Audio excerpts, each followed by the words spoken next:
안녕하세요. 안녕하세요. 한아프리카 재단 3기 청년 서포터즈 피다 팀의 팀 영상 지금부터 시작하겠습니다. 네, 오늘 엄청난 게스트를 모셨는데요. 이정아 작가님 모시겠습니다. 안녕하세요. 아프리카 덕후 이정아입니다. 저는 처음 코이카 가나 사무소에 가면서 아프리카를 처음 접하게 됐고, 여행사에서 아프리카 상품 관리하면서 또 아프리카 덕후가 되어갔고요. 혼자 아프리카 여행 20여 개국 정도 한 적이 있고, 이후에도 뭐 책이랑 아프리카랑 그런 연결해 나가는 다양한 프로젝트를 진행하는 블로그를 운영하고 있습니다. 최근에는 아프리카 여러 나라를 쉽고 재미있게 설명하는 시리즈 중에 있는 그대로 가나라는 책을 출간하기도 했습니다. 반갑습니다. 반갑습니다. 네. 어떻게 아프리카에 처음 관심을 가지게 되셨는지.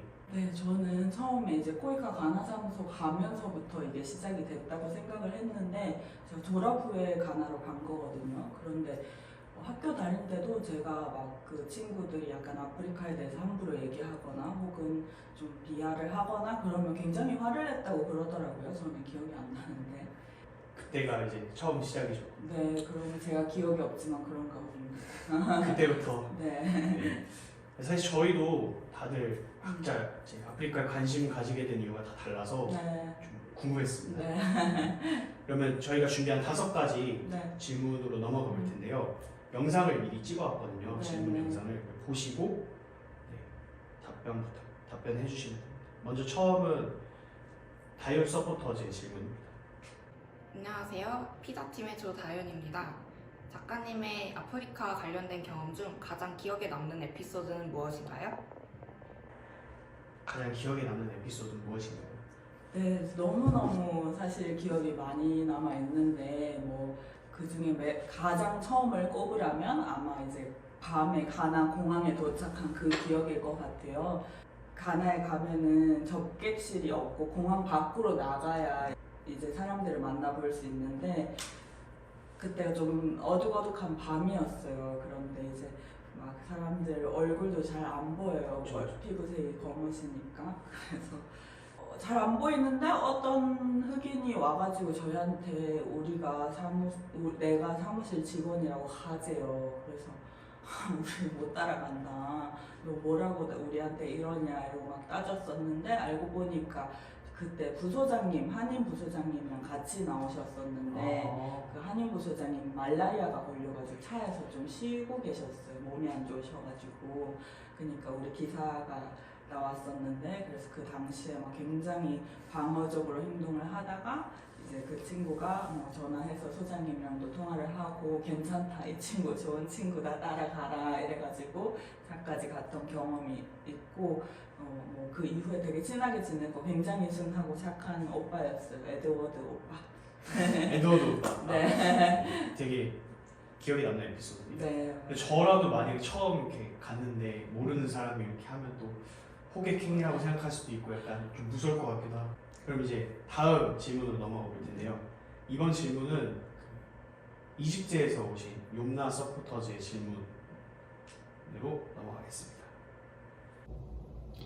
작가님께서 이집트 작가 아랄 아스바니 소설 야코비엔 빌딩도 재미있게 읽고 그 외에도 다른 아프리카 문학 많이 보셨다고 들었는데, 아프리카 문학에서 어떤 점이 그렇게 매력 있게 느끼셨는지 궁금합니다.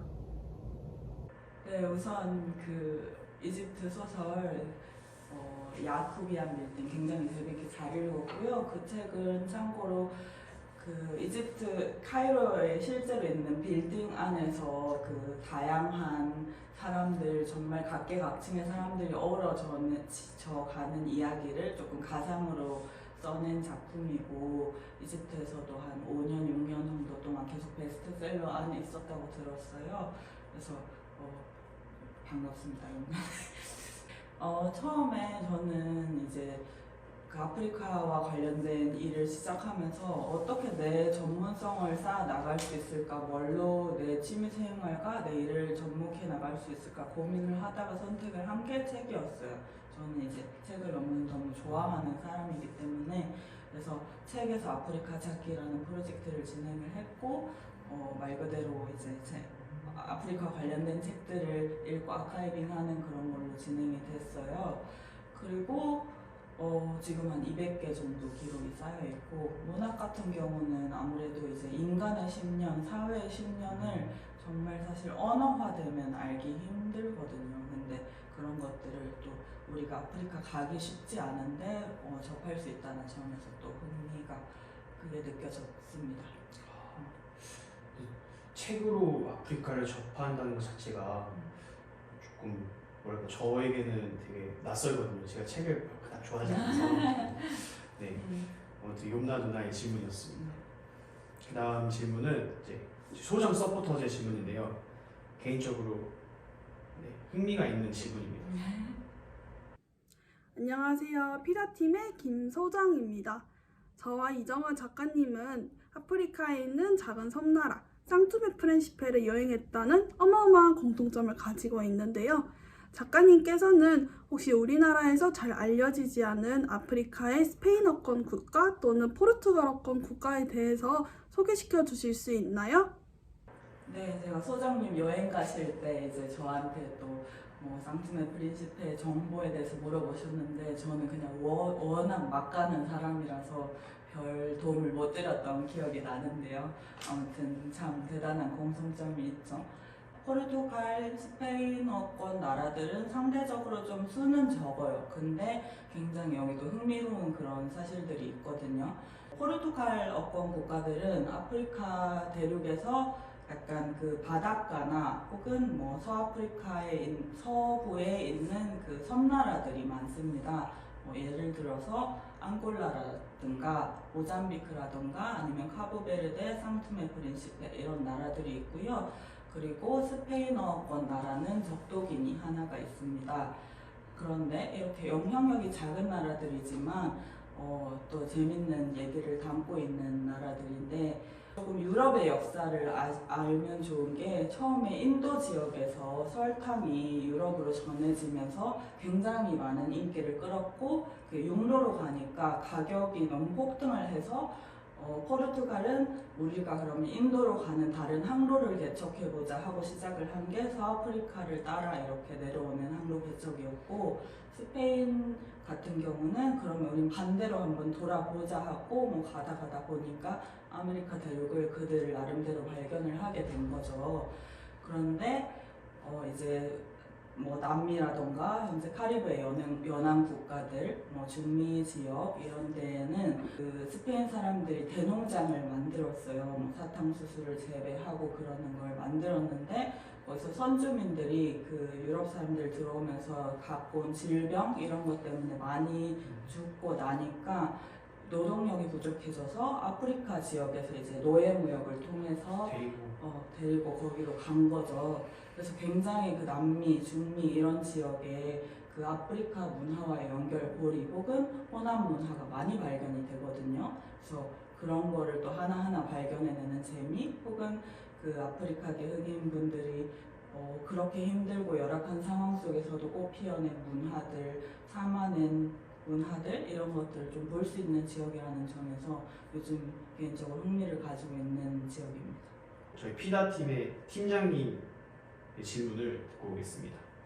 앞으로 아프리카 현지인들에 맞는 환경 보호를 실천하기 위해서는 아프리카의 어떤 부분을 중점적으로 파악해야 하는지 궁금하며 앞으로 우리는 어떤 노력을 기울여야 하는지에 대해서 작가님의 의견이 궁금합니다. 사실은 환경 문제 같은 경우는 저한테도 너무 어려워요. 이게 사실 엄청 거시적인 시각을 필요로 하고 또 과학적인 예측이라던가 과학적인 평가가 필요한 부분이잖아요. 그래서 적어도 제가 그냥 조금 가졌으면 좋겠다고 드는 생각은, 현장 경험을 게을리하지 않는 거. 워낙 그런 우리는 사실 좋다고 생각하는 영향들이 현재 어떻게 끼칠지 모르기 때문에 그런 거 하나하나 파악을 하고, 또 계속해서 겸손하게 배우는 자세로 임하는 것도 굉장히 중요하다는 생각이 들거든요. 되게 어려운 문제는 맞는 것 같아요. 그럼 이제 제 질문인데요. 제 얼굴을 보는 게 좀 쑥스럽지만 같이 보시죠. 네, 제 질문은 한국과 아프리카 대륙의 국가들이 협력 상생 관계를 맺을 때 그 시너지가 엄청날 것이라고 생각이 드는데요. 한국 외교 및 민간 기업에서 아프리카를 어떤 방식, 어떤 시각으로 보는 게 많은 도움이 될지 그것이 궁금합니다. 어떤 방식과 시각으로 보는 게 서로에게 도움이 될지. 네, 여전히 우리나라에서는 아프리카 생각할 때 조금 시혜적으로 보는 경우가 많은 것 같아요. 그런데 뭐 민간 기업 같은 경우는 특히나 정말 예를 들어 중국 같은 경우는 진짜 차이나 아프리카라고 부를 정도로 어떤 시장성을 빨리 발견하고 약간 상생 협력의 대상으로 물론 비판하는 시각도 있지만 그렇게 하는데 우리나라는 아직까지도 정말 시의 대상으로 삼고 있는 것 같은데 최근에 아프리카 대륙 FTA가 체결됐죠. 그러면서 13억 인구의 시장이 새로 열린 건데 그런 식으로 우리도 한번 기회를 같이 열어 나갈 수 있지 않을까 싶고 외교부 같은 경우는 사실 민간이 할 수 있는 경제 협력이라던가 아니면 개발 협력 같은 분야 외의 거를 외교부가 또 할 수 있다고 생각을 하거든요. 예를 들어서 문화 협력이라던가 인적 교류라던가 그런 역할을 할 수 있다고 보고 그런 의미에서 또 한아프리카 재단이 이렇게 서포터즈를 운영하고 있는 것이 의미가 있는 것 같습니다. 저도 그래서 한아프리카 재단 서포터즈를 되게 하고 싶었거든요. 네. 뛰어난 사람만 한다는. 아닙니다. 그러면 이제 진짜 마지막 질문입니다. 네. 작가님께 아프리카. 네, 저는 진짜 아프리카는 저의 열정과 밝음을 끌어내는 공간인 것 같습니다. 오늘의 피다팀의 팀 영상은 여기서 마치겠고요. 우리 함께 해주신 이정아 작가님께 감사하다는 말씀 드립니다. 수고하셨습니다. 감사합니다.